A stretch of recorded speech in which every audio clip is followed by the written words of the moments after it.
Hey everybody, my name is Steve Anderson from AndersonShooting.com, and we are here live on the Facebook IDPA page, I think. Yes, we are. Hello, how are you? And I am in the kitchen of my home, very close to the vestibule, and I am heavily invested in showing you how dry fire can improve your IDPA game very, very quickly, very, very easily at home. No ammunition required, no going to the range, none of that. So we're going to go over a bunch of stuff about dry fire. First thing we're going to do is go through some of the drills from my first book. Oh, sorry. Refinement Repetition. See, I had the angle all right for that. All right, so we're good. We're going to go over some of the drills from Refinement Repetition, the ones I feel like are most suited to you IDPAers. And we're going to talk a bunch about dry fire. And then at the end, we will take questions. So if you have questions, I'm not going to be able to see them on the screen anyway. So hang on to your questions till the very end, okay? 45 minutes, something like that. We'll see how it goes, okay? First off, I want to thank Chris Schmid from IDPA for reaching out to me to make this thing possible and for sending me my very first IDPA vest, okay? You can see we're using it to conceal some equipment that may or may not be IDPA legal. We have here a SIG X5 Legion that has been customized by Shooting Sports Innovations. Very, very, very cool gun. May or may not be IDPA legal. Perfectly fine for what we're going to do. So, first thing is going to be safety, right? It's going to be your responsibility to dry fire in a safe way. I'm here in my kitchen, and I've got mags loaded with dummy rounds. These dummy rounds have a projectile, but they do not have a primer and they do not have powder. There is nothing in these magazines but these dummy rounds. Here's another one, same deal. You see there's no primer in there, and there's no other magazines for this gun in this room right now. So, the very first thing that Refinement Repetition does is it makes some assumptions, okay? We assume you can fire an accurate shot. These drills are not necessarily designed for the best trigger pull in the world, okay? That's a live fire exercise. What these drills are designed to do is give you faster gun handling. That sounds pretty good. Most importantly, subconscious gun handling. We want your draws and your reloads in competition to be done without thinking about them. Because when you have a skill that's subconscious from lots of repetition, and certainly some refinement as well, refinement and repetition. See what I did there? The last thing you want to do to a subconscious skill is think about it. And we're going to tell you what to think about instead of your draws and your relays. We'll do that after we go through the drills. So drill number, oh, by the way, when you get refinement repetition, you will notice that it tells you to do 10 in slow motion without the timer, 10 with no part time, 10 at 2 point over the baseline, 10 at 0.1 over the baseline, 10 at the baseline, and 10 under the baseline. Well, this is okay in the very beginning, but once you get familiar with these drills, I want you to cross that out and do 2 to 5 minutes at or below your current par time. And that is because if we do a set number of reps, okay, it might look something like this. All right, here's number 1. It's gonna be a good one. Oh, that was no good. That's okay. Number 2 is going to be a great one. All right. Here's number 2. Well, that was better, but it still wasn't very good. Oh, by the way, just in case. Okay. Nothing in there. Okay. So, if we instead just do the drill for a set amount of time without counting reps, you'll get more repetitions. You'll have less judgment of each one. If you do one you don't like, you'll just do another one. Simple as that. So, the very first one is a draw to an acceptable sight picture. Now, it's going to be your responsibility to define an acceptable sight picture and make sure you get one, okay? This drill is not going to end with a trigger pull, because when you're working with a par time, we don't want to train you to pull the trigger really quickly regardless of what you see. You've done that before. We're going to show you in these drills to get quicker to your acceptable sight picture, okay? And we're going to end this drill with the finger on the trigger, but we're not going to pull the trigger, okay? Because again, we're trying to speed up that acceptable sight picture, okay? And I have my AMG Lab Commander timer here. And let's start at 1 second and see what that'll look like. It takes just a second or two to get the par time back down. All right, here we go. 1 second. See, we have empty chamber. Okay. We have dummy mag, no primer, no powder. Put that in there for weight and put that right there. We'll use a delayed start, and I'm going to do a draw from concealment to this middle target with a 1 second par time. Here we go. Pretty good. That went great. Let's do another one.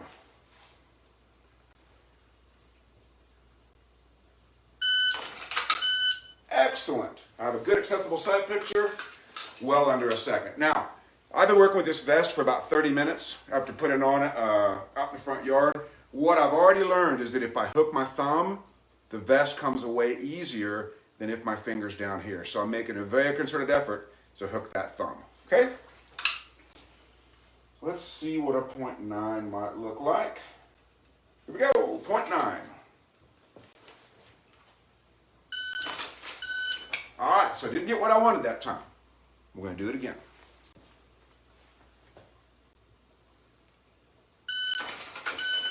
Better, cleared it that time.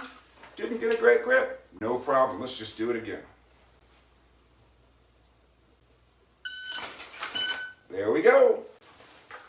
Draw from concealment 0.9. So that would be the first one. Okay? Now, when something goes wrong. Now, when we push speed a little bit, you're going to have some stuff go wrong. If you could do it perfectly the first time you tried it, that would be great, but it's not possible. So, a couple times I had issues there. I didn't get upset. I didn't get frustrated. I just did it again. Okay? Very important to focus on what you want to have happen, not what you don't want to have happen. So, there was hands at sides. Now, my IDPA friends tell me that you don't do a lot of surrender starts in IDPA, maybe not at all. We're going to go ahead and talk about it anyway, because there's a couple things going on with the surrender. If we bring our hands forward, okay, on a surrender draw, we're very likely to have trouble and hit the beaver tail. However, if we get our elbow behind the gun, it will be very unlikely to hit that beaver tail. Okay, so I'm going to go from surrender here, get this vest out of the way, and do just a couple of surrender start positions. Here we go. There we go. We're back to 1 second on the par time now. Just give myself a little extra time. It's a very new activity. Here we go. Okay. Not a problem. We're just going to do it again.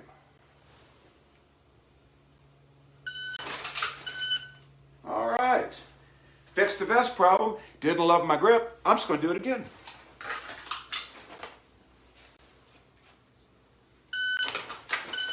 Okay, one more time here. There we go. So it's very important when you're doing something new, as I am. I have never in my life done a dry fire session with a vest on. This is brand new for me. So what right do I have to expect it to go great? Okay? If I decide I'm going to go in and learn, it's very, very good. If I get disappointed, get discouraged, that's not awesome. All right, the next one would be strong hand only. So when you're going to shoot strong hand only, you're going to want your primary foot out in front. Okay? And you can either start that way if that's comfortable, or you can start normally and drag that left foot back. Totally up to you. You're not going to lose any time if you do it while you're drawing. And some people that are new to dots report better dot acquisition if they drag that left foot back a little bit as opposed to starting with the right foot forward. It's your normal stance, your normal procedure. Sometimes can go a little bit better. So let's try strong hand only. This is drill number probably 4 in the book. Here we go.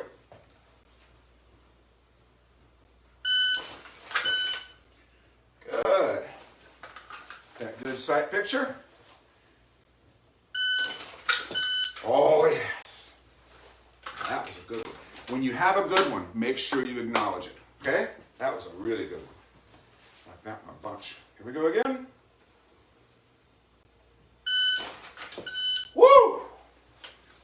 Very nice. See, the trouble I had on the surrender one, I've already forgotten about it, right?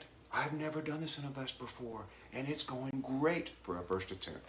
So, now we're going to go and transfer the gun to the weak hand. Now, when you transfer the gun to the weak hand, we see a lot of interesting things. Sometimes we see bottom grabbers. The bottom grabbers will grab the gun by the bottom of the gun and then transfer it over to the weak hand in this manner, okay? That's okay if you practice it a bunch. It's not my preference. Sometimes we see side swipers. The side swipers will draw the gun with the right thumb on the right side of the gun to, once again, make room for that weak hand to get over there, okay? Me personally, I don't care for either one of those. All I do, normal draw, normal grip, pull the thumb and the heel off the gun, makes a perfect little shelf to put that weak hand in there. And it's the exact same thing you do after a reload. After a reload, you would never put the mag in, switch to a bottom grab, and then put the weak hand on the gun. Okay? After a reload, you put the mag in, pull the heel and the thumb away, and take the gun in the other hand. It works great. So let's see what that looks like. I'm going to give myself a little bit more time. I'll give myself a 1.2 seconds. We'll see how that goes. Now, the good news is when you go to the weak hand, your left foot is back out in front like it would normally be. So here we go. Draw and transfer to weak hand.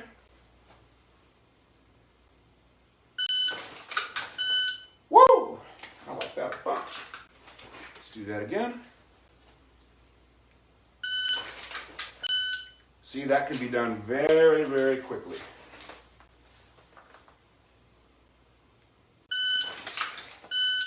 Oh, finger on the trigger. That's correct.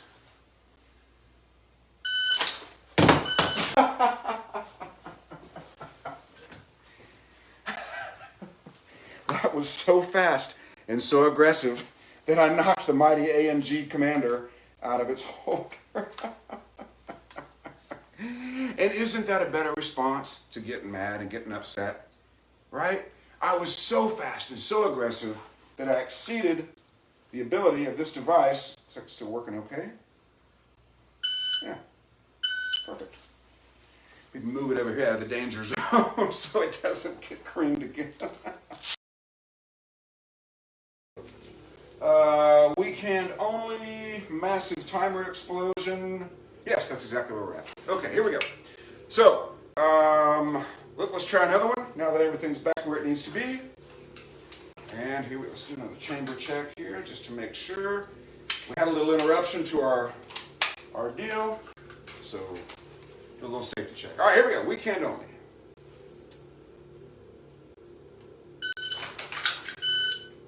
Excellent.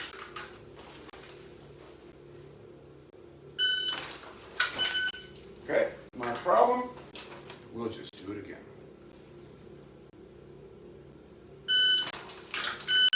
Very good. All right, so that's a transfer to the weak hand. Again, all you need to do is just get the thumb and the heel away. Okay? Now, because I'm doing this in a vest for the first time in my life, a little struggle is to be expected. I don't need to get upset. I just need to do it again. Let's see if we can get that light out of the way for you guys so we don't get any more complaints. All right, that'll be fine. All right, the next one, we're going to talk about reloads. Now, you guys have two primary reloads that you do. Of course, you do the slide lock reload. Okay, put in the new mag, drop the slide. And then we have the tactical reload where the magazine must be retained. Now, I've talked to a bunch of people who say that the tac reload is going away. And I've talked to some people where they still do a bunch of tac reloads. So we're going to talk about both of them. All right? Now, when we do multiple shots, oh, by the way, you'll notice we have not yet pulled the trigger because we've been more interested in sight picture than anything else. Okay?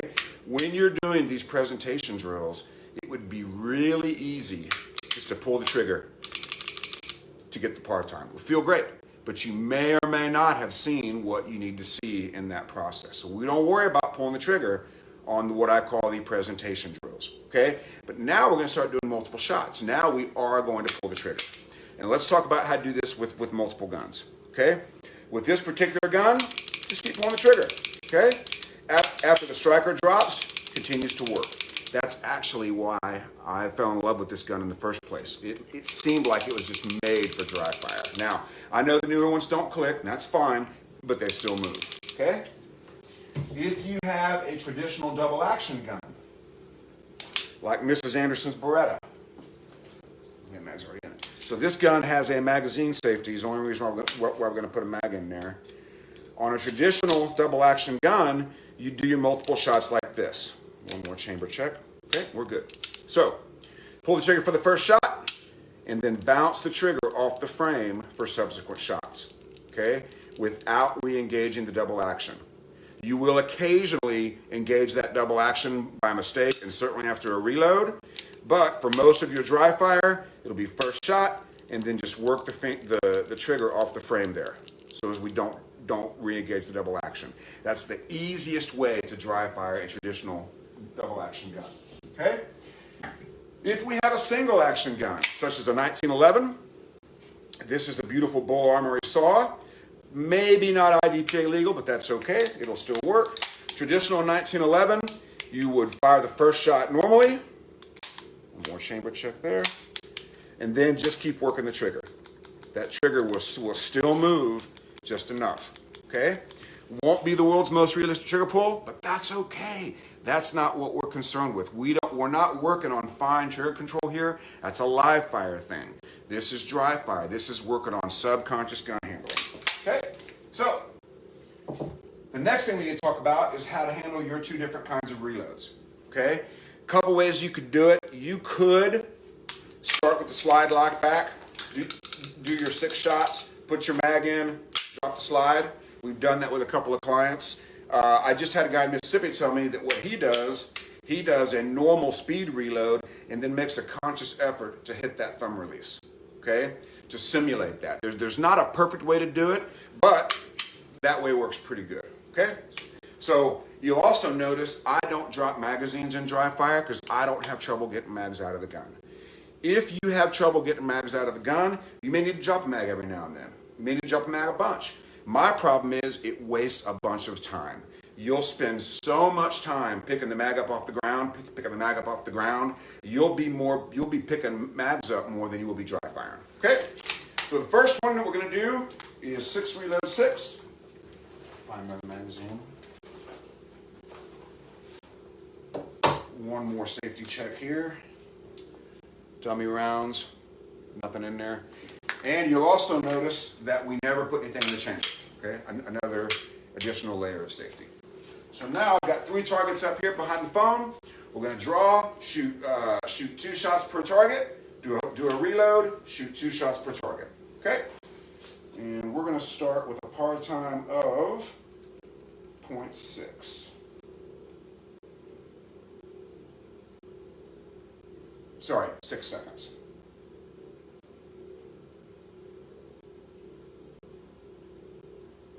So we're going to give ourselves 6 seconds to draw, fire 6 shots, do a reload, fire 6 more shots. Here we go.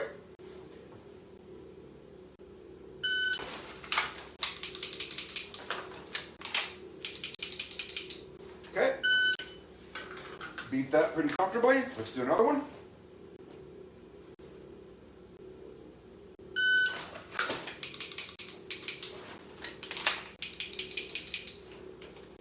Okay, so when you beat that par time, you want to go ahead and reduce it. So let's go down to 5.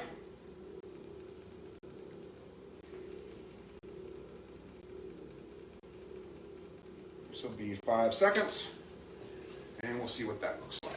6 reload 6.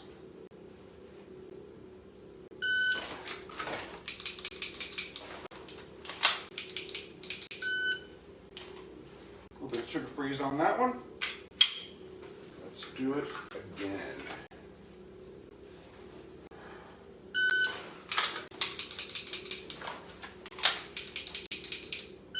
Beautiful. So there's 6 reload 6, 5 seconds.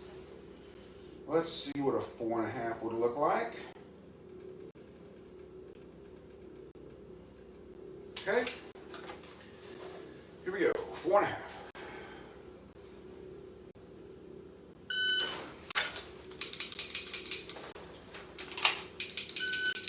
Not quite 4.5. Go back up to 475.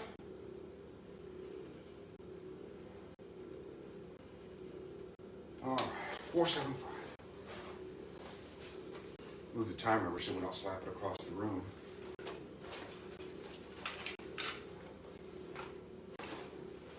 Okay, here we go.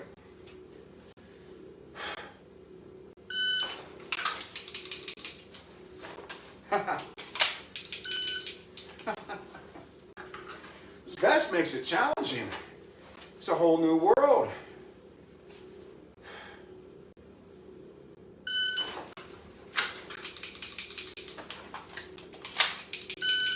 All right, so I'm at 5 seconds right now for the vest. So that would be my par time the next time I went to go do this. And then I'd figure that out, and then I'd work it down a little bit more. All right, now, let's see. Oh, I forgot the Birkett reloads. Holy moly, we looked right over it. We got to go back. So, the Birkett reload. Most people will do a full reload every time they practice. The issue with that is you're neglecting the most important part, okay? The most important part of your reload is the beginning of it. Because if you come out of here with your index finger high and straight, and you see the mag well, and you've got your gun at a 45-degree angle, it will be almost up. Very simply, you start with an empty gun on target. At the tone, you'll hit your mag button and bring the mag to the point of no return. Okay? Let me set my par time here. We'll try to get this done in 0.8 of a second.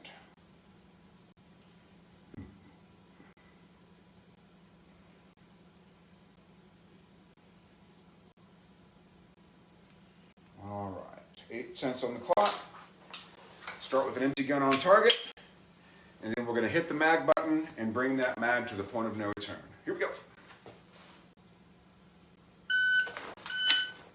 Okay, almost. I've never tried to do that with a vest before. That's kind of a game changer. There we go. A little bit of upper body movement there. I'd rather not have, so let's try it again. There we go. Almost there.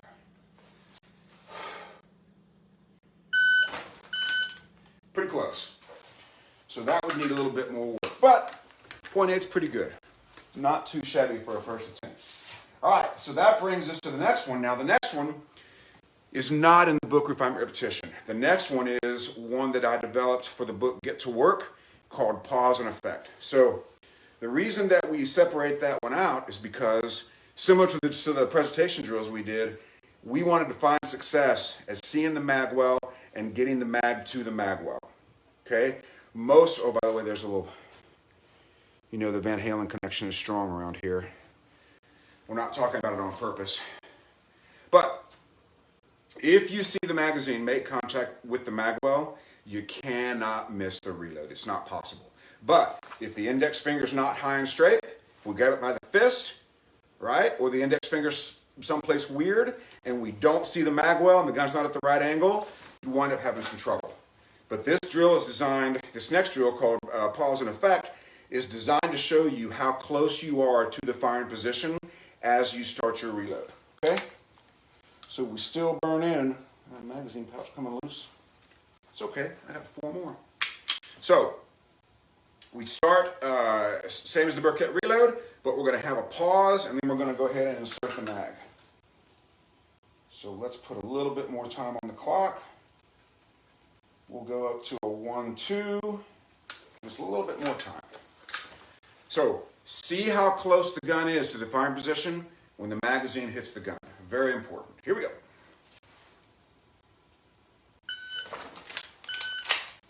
Okay? I'm able to roll it right back on target.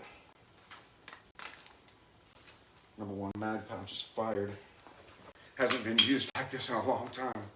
Here we go.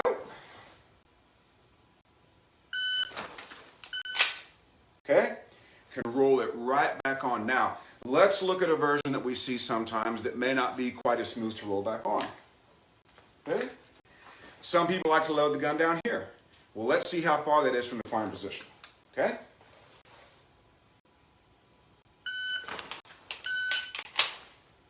see, I had to do a lot of extra stuff. But if I keep that gun as close as possible to the firing position, I can get that mag to the gun, get it seated, and just roll right back on target. Accuracy of your follow-up shots will be greatly enhanced. Okay, let's do another one.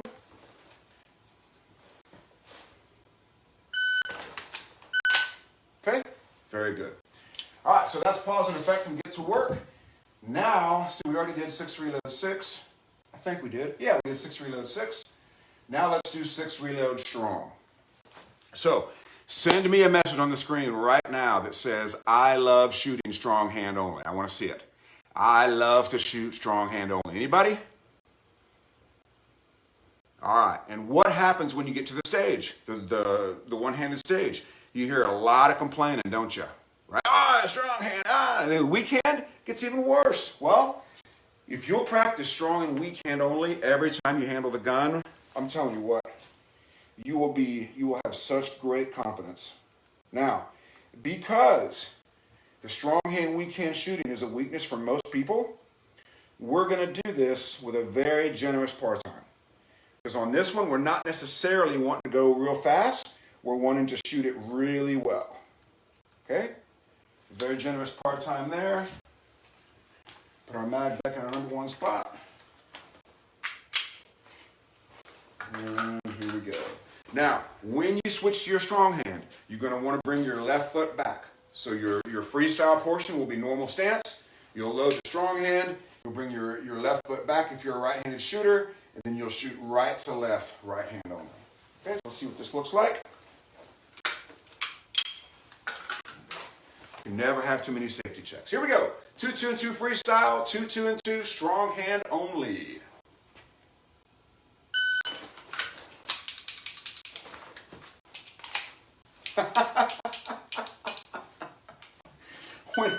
When we do the dry fire classes, that happens almost every time. That's the first time it's ever happened to me.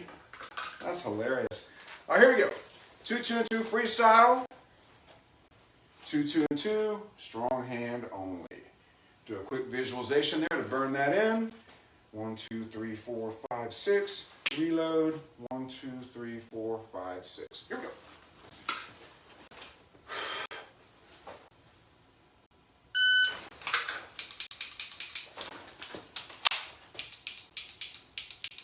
Here we go. 2-2-2 freestyle, 2-2-2 strong hand only. That was so much fun. I'm going to do it again. Here we go.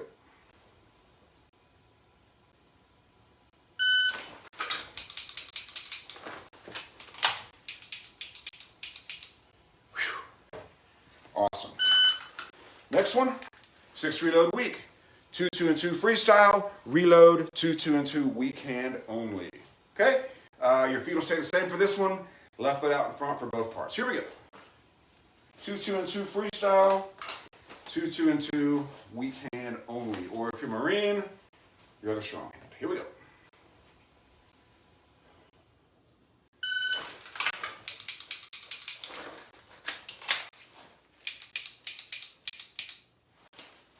Outstanding.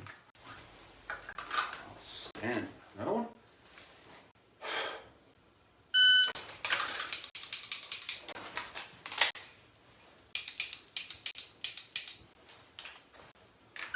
One more. This is becoming a habit. Here we go.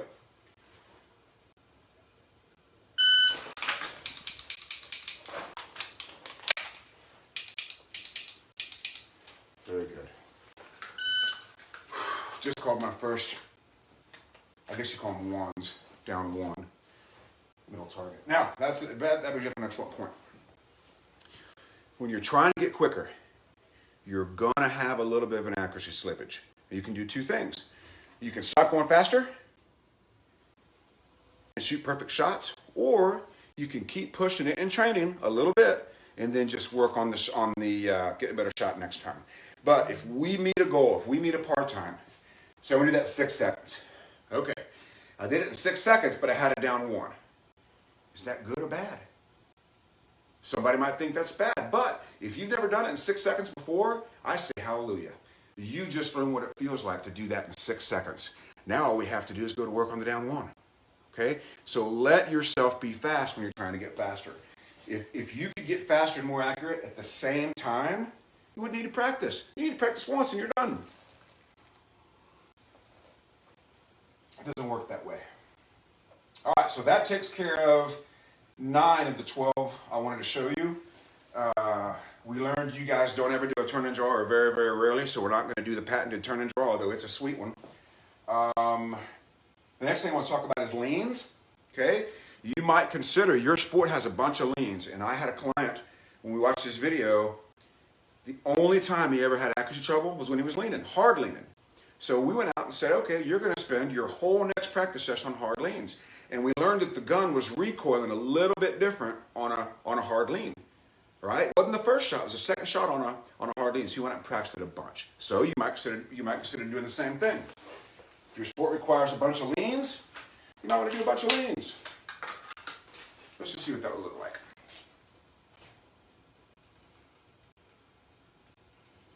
Go back down to a 1 second par time. I'm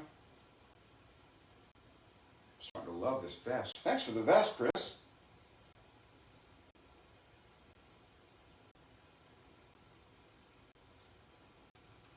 All right, this will be a 1 second par time with a lean to the left.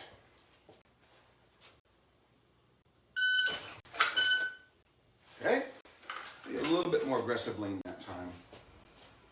This time. There we go. Now, ideally, we would have some sort of vision barrier. Mrs. Anderson wouldn't let us put a Birkett in here for a vision barrier, but I think you get my point. You could do it around a door. Let's see. Oh yeah. Woo. Look at me getting creative. All right, here we go.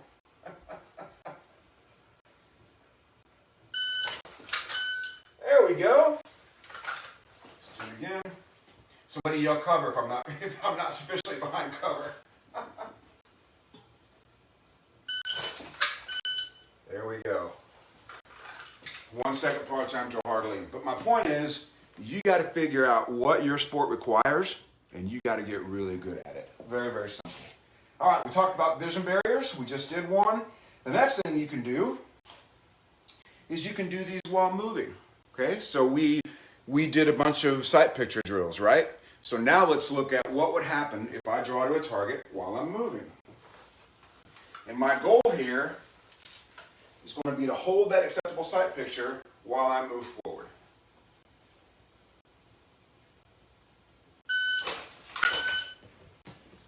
Good. Sight stayed right in the pizza pan, not a problem. Same thing to the right. I'll sort over here a little bit.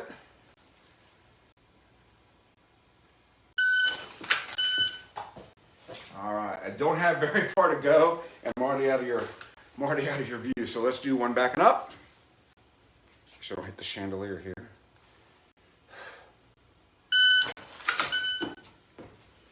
Good. Now, I have a lot of room to go forward and backwards, so I'm going to do a few more forward.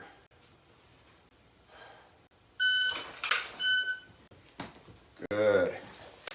And when you do them moving, you want to do them as aggressively as you can and hold that acceptable sight picture.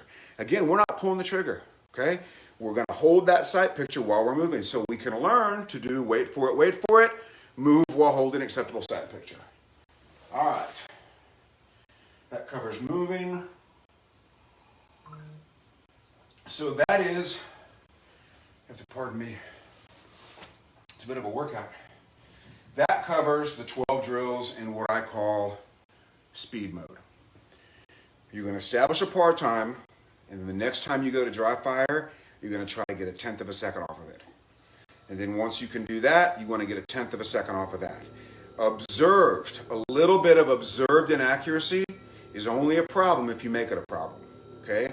If you catch yourself shooting it down one every now and then, as long as you're aware of it, okay? What's not okay is what I call stupid mode.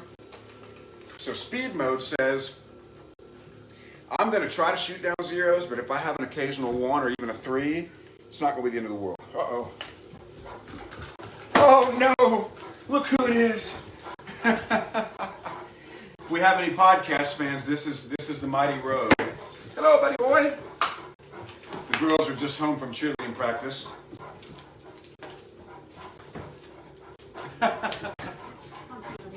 What a good boy. Oh, come here. Come on. Oh, yes. Oh, I love you too, buddy boy. What a good. Huh? Yeah, take him with you. Go get the chickens, big buddy. It'll be okay. No, you can go. Come on. Go ahead and put the chickens away. Come on. Looks like Pressy wants to go out there. There we go. Go on, Pressy. Oh, there's the other one. Oh, no. Ah! Go, go, go.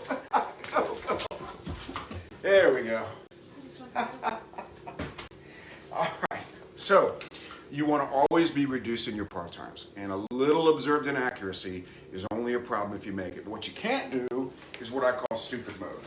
So stupid mode is, if we go back to 6 reload 6, okay? And let's say I want a 4-second par time. I'm really trying to get 4 seconds. 4.5, whatever it is.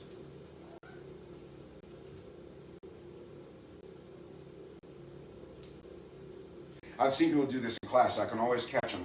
They very rarely admit to it, but I can always tell. So now we're looking for a 4-second par time. Where are you trying to go? Well, you might as well say hi while you're here. All right. Pod Daughter, do you want to come say hi? Sure, why not? Everybody, this is the mighty Pod Daughter, Haley. She used to be down here, now just the last couple weeks she's up here. All right, cool. Bye. So, this is what I don't want you to do. Okay, here I am going for a 4-second par time.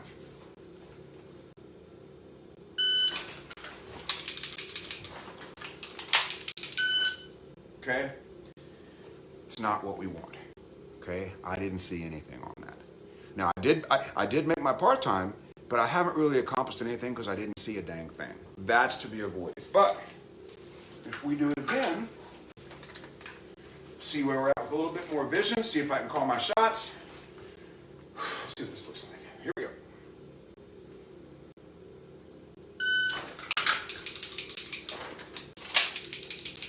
Woo! That was pretty awesome.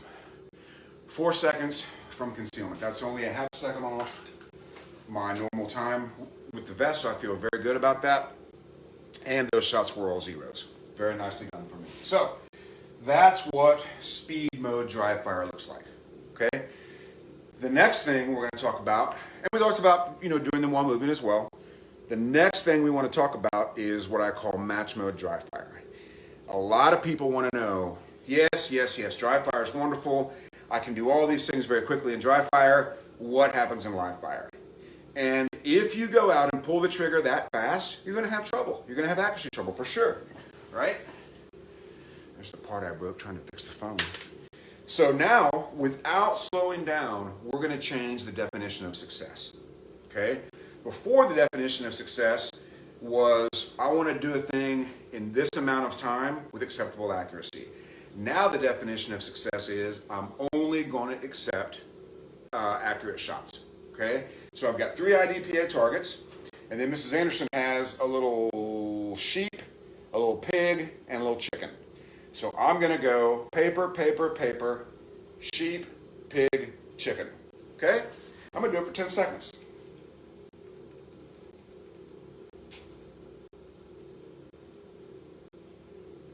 And now my definition of success is to only leave acceptable shots. So do a couple of things. I'm not going to slow down intentionally, but I am going to make sure I'm leaving only acceptable shots. To do that, I have to call my shots, and if I see one I don't like, I got to do a makeup shot. Okay?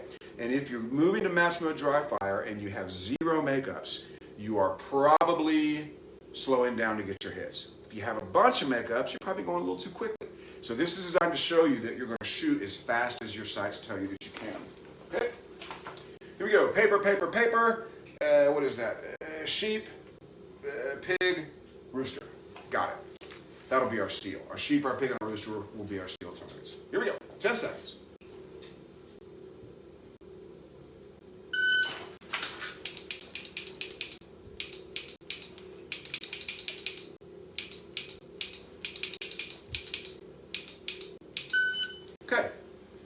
There we go. Notice I didn't slow down intentionally, but now my definition of success is not getting anything done in 6 seconds or 4 seconds, but leaving only acceptable shots for 10 seconds. So now I'm going to change something and add time. Now we're going to go to 12 seconds.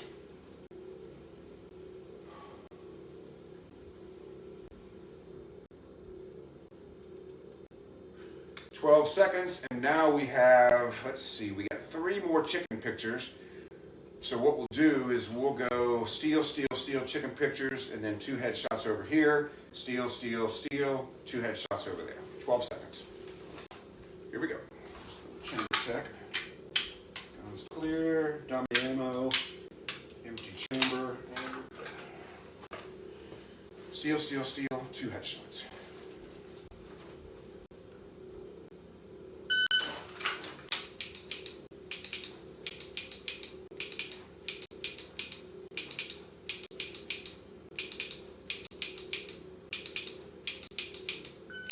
Okay, very good. So the point of the match mode dry fire is to change something and add time. Okay, now let's do something that has a little movement in it. Now we'll do our 3 paper from this line, move over there, do our 3 paper from the other line. 14 seconds.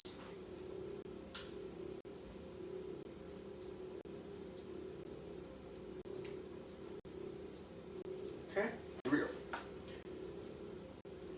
That line right there, here we go.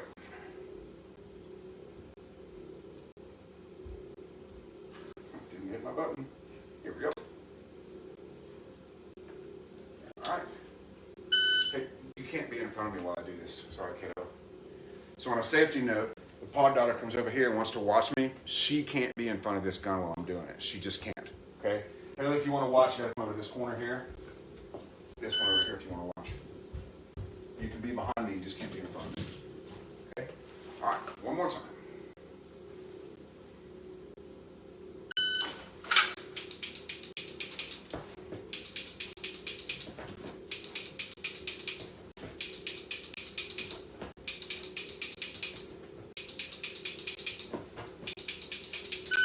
Okay. So, does that look like something similar to what your sport might require? Sure it does. Your sport requires you to fire an accurate shot, move somewhere else, and fire an accurate shot. Okay? You got to figure out what your sport requires, and you got to get really good at it. This book will help a bunch. Okay? So, he's fine. We're done with the demonstration anyway. I'm heavily invested here in the vestibule with my lead investigator. All right, so a lot of times people ask about full-size targets and reduced-size targets. I'm a big fan of reduced-size targets down to a point. When you can no longer discern the scoring zones is when I lose interest and they become pass-fail. We don't want you shooting paper targets like they're pass-fail. Okay? We want to make sure you can see the scoring zones. Also, the bigger targets you use, the faster you'll get. When you want to get faster, why would you try to get faster on really difficult targets? You want to get faster on big targets. Now, one thing I used to do in USPSA was I would cut the D zone off. So you could totally take your IDPA target, cut off your down 3, and look at that, a reduced size target. But it's not so small that you're doing a simulated 25-yard program every time. AndersonShooting.com does make what I call a match mode dry fire travel kit. He's a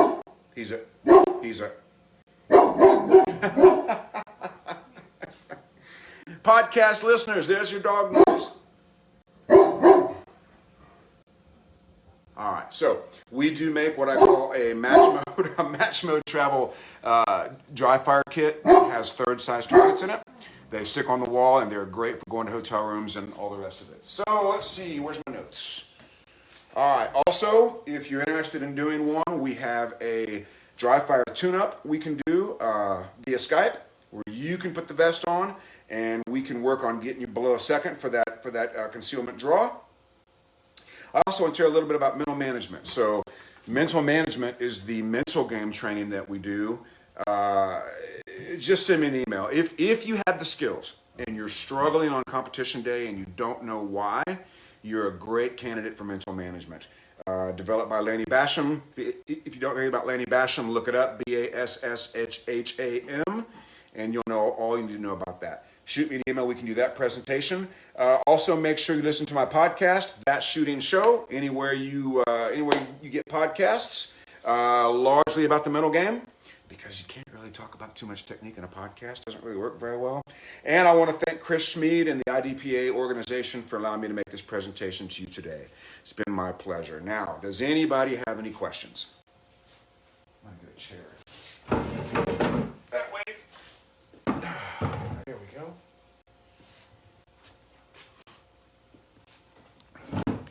Anybody have any questions?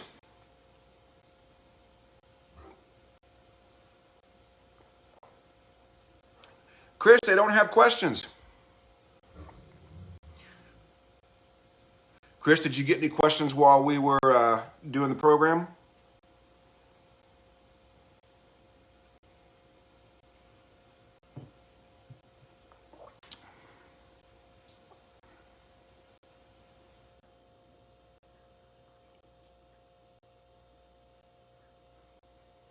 Chris, my phone may be not getting notifications. Chris, why don't you send me something and see if I can see it?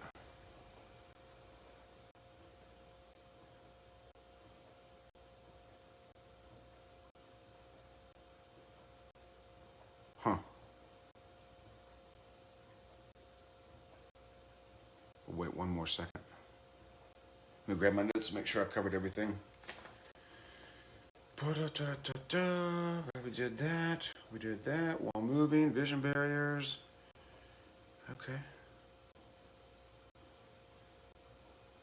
Well, I guess that's it then. One more call for questions. Maybe I just can't see them. I don't know. I can see the people that are watching, but I can't see a message that anybody has sent me. I don't know if I have that blocked. Let's see what this does. No. No. No.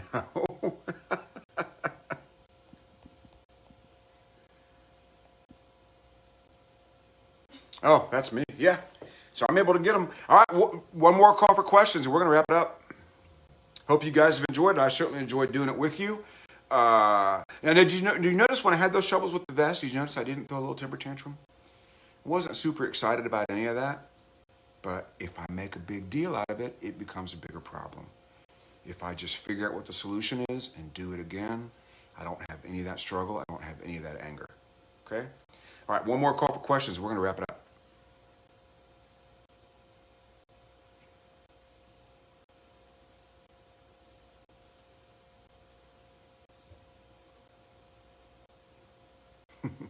All right, folks, thank you so much for watching. And hopefully we'll see you on the range very soon. Have a great night.